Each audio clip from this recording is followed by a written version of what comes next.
Գյուրջան Կասկադ, հասանելի բնակարաններ 65 ամիս մարման ժամկետով։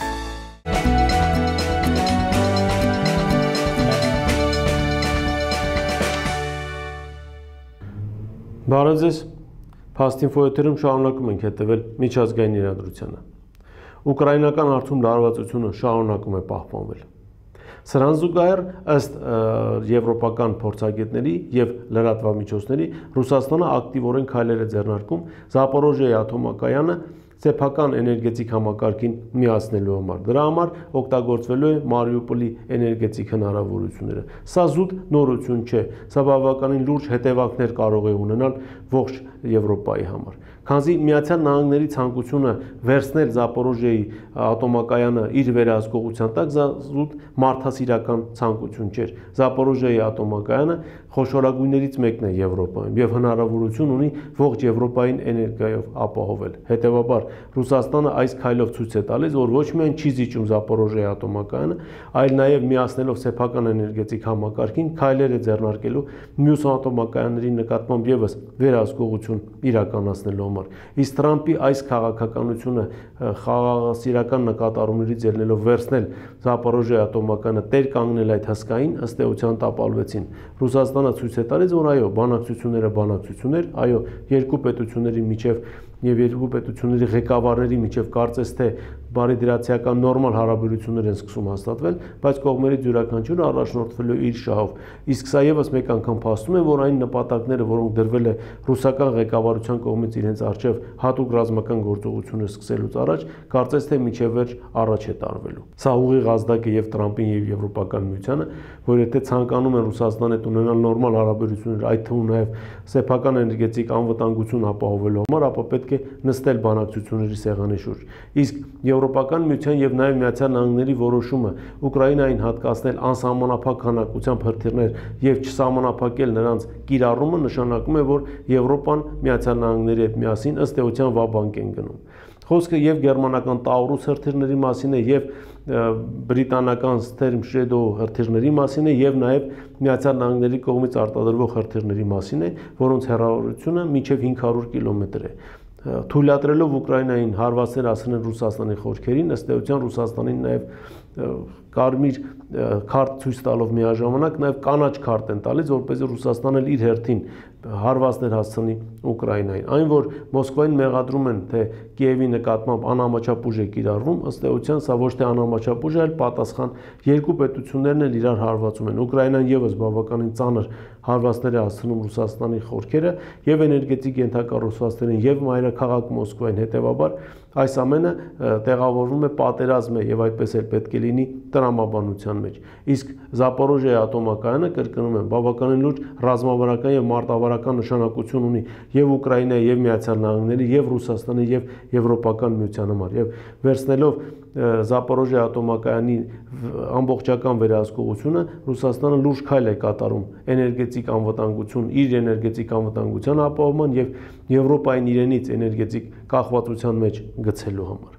Մյուս թեման, որին ցանկանում եմ անդրադառնալ, կապ ունի Իրանի հետ։ Իրանի փորձագիտական շրջանակները նշում են, որ կարծես թե Միացյալ Նահանգները Իրանի նկատմամբ այլ քաղաքականություն է փորձում որդեգրել, այսպես կոչված օտարդրոշի քաղաքականությունը։ Որն է կայանում այդ քաղաքականության իմաստը։ Ինչ որ միտեղ տեղի են ունենում պայթյուններ, որի ժամանակ տուժում են Միացյալ Նահանգների քաղաքացիներ կամ մահափորձեր են իրականացվում Միացյալ Նահանգների առաջին դեմքերի նկատմամբ եւ անմիջապես մեղավոր է հայտարարվում Իրանը։ Նման դեպքեր մենք շատ ենք հիշում, եւ Լիբիայում տեղի ունեցան, եւ Աֆղանստանում տեղի ունեցավ, եւ Իրաքում տեղի ունեցավ։ Հետո արդեն էլ ոչ ոքի հետաքրքիր չէ իրականում Իրանն էր կանգնած այս ամենի թիկունքում, թե այս ամենն ուղղակի օգտագործվեց իբրև պատրվակ Իրանին հարվածելու համար։ Բանակցությունները կարծես թե մտնում են փակուղի Իրանի հետ։ Իրանը շարունակում է պնդել, որ միջուկային զենք չի արտադրելու, այսինքն կարծես թե առաջին աչքից կատարում է Միացյալ Նահանգների պահանջները չունենալ միջուկային զենք, բայց սա պարզվում է բավարար չէ։ Իրանը պետք է ամբողջությամբ հայտարարի, որ զրոյացնում է իր միջուկային ծրագիրը, իսկ սա Իրանը չի կարող անել։ Մի պարզ պատճառով, առաջինը շուրջ 40 տարուց ավել Իրանը այս ուղղությամբ բավականին լուրջ աշխատանքներ է կատարել եւ լուրջ ձեռքբերումներ ունի եւ նաեւ սրանով ապահովում է սեփական պետության էներգետիկ անվտանգությունը, քանզի շատ լավ հասկանում են, որ ածխաջրածինները ժամանակավոր են եւ ինչ որ մի շրջանում կարող են սպառվել։ Եվ երկրորդ, ունենալով միջուկային ծրագիր, սա նաեւ վահանի դեր է կատարում Իրանի համար Իսրայելի կողմից հնարավոր հարձակումների պարագայում։ Եթե Իրանը չունենա խաղաղ ատոմի իր ծրագիրը, ապա հաջորդ վայրկյանին Իսրայելը առանց աչք դարձնելու սկսելու է հարվածներ հասցնել Իրանի ուղղությամբ։ Հետևաբար Իրանին պետք է այդ միջուկային ծրագիրը, բայց Միացյալ Նահանգների նախագահը կարծես թե որոշել է միջև վերջ գնալ, քանզի եւ իր ընտրողներին է խոստացել, որ Իրանի հետ կապված հարցերը կարգավորելու է եւ նաեւ Մերձավոր Արևելքում իր դաշնակիցների մոտ դեմքը փրկելու խնդիր ունի։ Հիմա տեսնենք, թե այս ուղղությամբ ինչպես կզարգանան իրադարձությունները եւ արդյոք Տրամփին կհաջողվի իրականացնել եւ օգտագործել այս խաղակարտը, օտար դրոշի խաղակարտը Իրանին հարվածներ հասցնելու համար։ Եվ վերջին թեման, որին ցանկանում եմ անդրադառնալ, կրկին կարծես թե Իրանի հետ է կապված։ Անգլիան Չագոս արխիպելագը նվիրել է Մավրիկյան Հանրապետության, այսինքն նրա կառավարումը հանձնել է Մավրիկյան Հանրապետությանը։ Սա հերթական անգամ ցույց է տալիս, որ Մեծ Բրիտանիան իր խաղն է խաղում Հնդկախաղաղօվկիանոսյան տարածաշրջանում, իսկ Չագոս արխիպելագը ուղղակի կղզի ախումբ չէ, ինչպես կարող է թվալ առաջին հայացքից, եւ Մավրիկյան Հանրապետությունը այնպես չէ, որ սովորական պետություն է եւ միջազգային հանրությունը կարող է հանգիստ լինել, թե Անգլիան ինչ որ մի պետության կղզի ախումբ նվիրեց։ Մավրիկյան Հանրապետությունը Չինաստանի դաշնակիցն է, իսկ Չագոս արխիպելագը գտնվում է այն ռազմաբազայից մոտ 150 կիլոմետր հեռավորության վրա, խոսքը Դիեգո Գարսիա ավիաբազան է Միացյալ Նահանգների, որոնք գտնվում են Հնդկական օվկիանոսում։ Այդ ավիաբազան է, իհարկե, օգտագործվում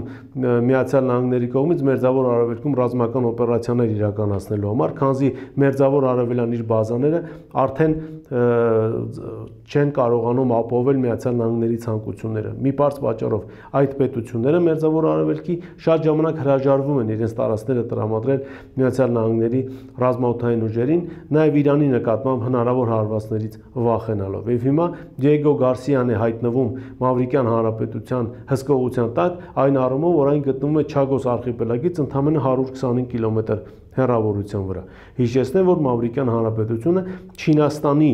դաշնակիցն է, հետևաբար Չինաստանն է հսկողություն ստանում Դիեգո Գարսիա ավիաբազայի նկատմամբ, հետևաբար նաև Իրանը, քանզի Իրանի եւ Չինաստանի միջև օրեցօր խորացող նաև ռազմատեխնիկական համագործակցությունը վկայում է այն մասին, որ աշխարհի մի շարք հատվածներում այս երկու պետությունները համագործակցված են աշխատում։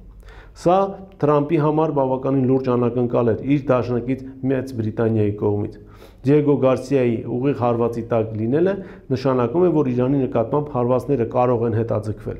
Միևնույն ժամանակ փորձագետները նշում են, որ Թայվանում է ակտիվանում Միացյալ Նահանգները եւ շուրջ 500 ամերիկացի զինվորական այս պահին արդեն գտնվում են Թայվանում։ Կարծիք կա, որ Չինաստանը կարող է լինել Միացյալ Նահանգների հաջորդ թիրախը նաև ռազմական առումով, իսկ Իրանի հետ կապված գործը կարող են հանձնարարել դիվանագետներին։